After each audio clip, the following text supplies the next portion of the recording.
Eu começo o meu pronunciamento desfazendo um mito ainda cultivado nos meios políticos: a dificuldade de se afastar o presidente da República no sistema presidencialista de governo.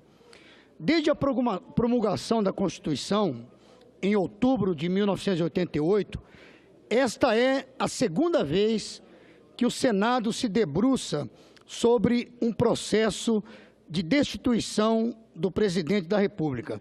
O primeiro foi em 1992 e agora para selar a sorte política da presidenta Dilma Rousseff. Em outras palavras, desde que, a juízo do Parlamento, hajam motivos que o justifiquem, o sistema presidencial não constitui por si só obstáculo para interromper o mandato de um presidente, como muitos de forma equivocada afirmam. Um fato curioso que une os dois casos: ambos portavam a marca do pioneirismo. Em 1992, no primeiro processo, o presidente fora eleito pelo voto direto depois do período dos governos militares. Agora, julgaremos a primeira mulher a atingir o posto máximo do governo da República. No caso em exame, os fatos não deixam dúvida quanto à procedência da acusação. Suponho até que, no fundo, até os mais exaltados defensores da presidente intimamente já se convenceram disso. Também durante este processo, questionou-se muito sobre a natureza jurídica do impeachment. Seria um processo político ou político-jurídico? Não vou entrar nesse mérito, que deixo aos eminentes juristas da casa. Mas, seja qual for a conclusão, o processo em curso preenche todos os requisitos formais e materiais para prosseguir. As razões jurídicas estão fartamente demonstradas no relatório de pronúncia da Comissão Especial, sintetizadas na página 279 do seu parecer. 1. A abertura de créditos suplementares sem a anuência do Parlamento. 2. Afronta escancarada à lei orçamentária. 3. Operações de créditos com fraude à lei de responsabilidade fiscal, as chamadas pedaladas fiscais. E 4, a contratação de empréstimo sem a prévia autorização legal. Sustentou-se aqui, senhor presidente, colegas senadoras e senadores, que o arquivamento do caso das pedaladas fiscais pelo Ministério Público Federal invalidaria o prosseguimento deste processo por falta de justa causa.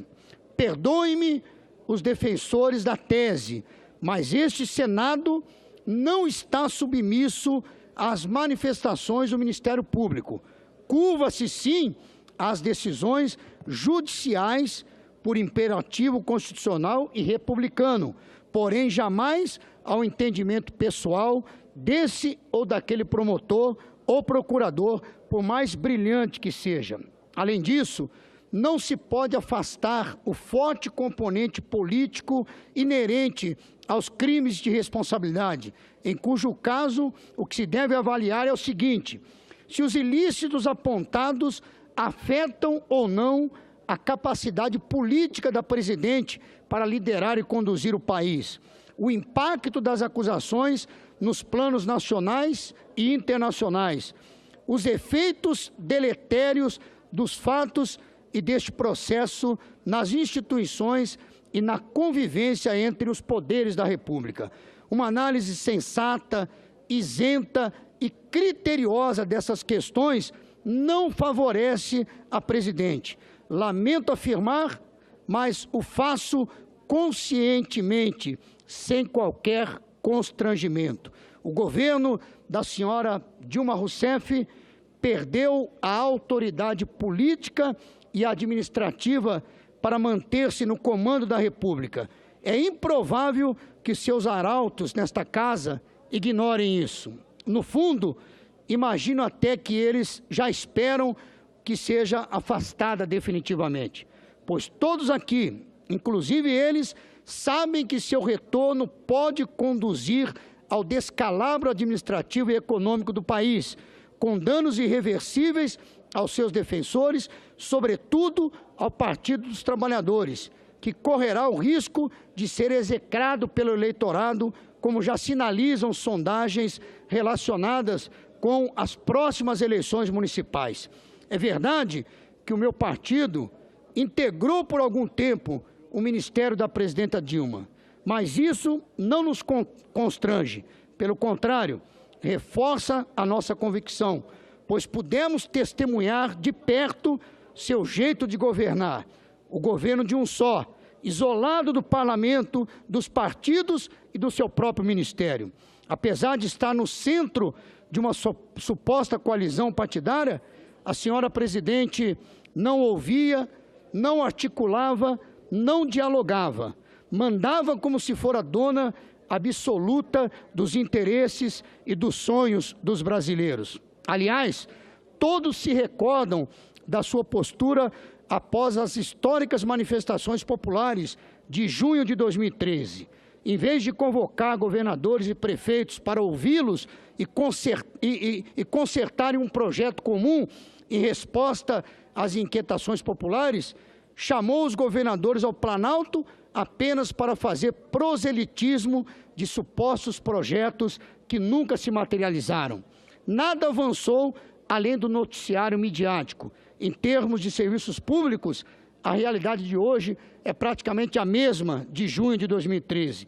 Arrisco-me a dizer que a única preocupação da presidente seria com os índices de Ibope. Isso explica, inclusive, a fortíssima ascendência do principal marqueteiro palaciano sobre ela. Governava com os olhos nas pesquisas, não nas reivindicações e demandas populares. É provável que nem o seu partido se sentisse confortável com seu governo, pois sequer as suas lideranças eram ouvidas com a atenção e com a frequência desejáveis. As baixas verificadas no PT ao longo do seu mandato corroboram com o que eu afirmo.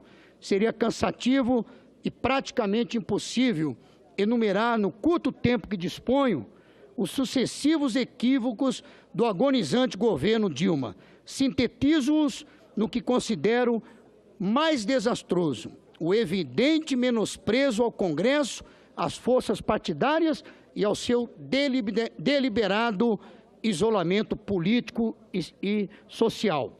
Não vou mencionar aqui as suspeitas que pesam sobre o seu governo, não, mas confirmando o que tem sido divulgado, especialmente nas questões do seu marqueteiro predileto, o eventual retorno da presidente não marcará o fim, mas o começo de uma crise com efeitos mais nefastos do que tudo que já vimos até agora. Então, senhor presidente e colegas senadores e senadoras, acreditamos na capacidade dos brasileiros e de seus representantes nesta casa para superar a inércia e o imobilismo, a falta de fé e o desalento que esta crise provoca nos que investem e movimentam o país. Por isso, digo não à ingovernabilidade, digo sim à continuidade do impeachment da senhora presidente da República.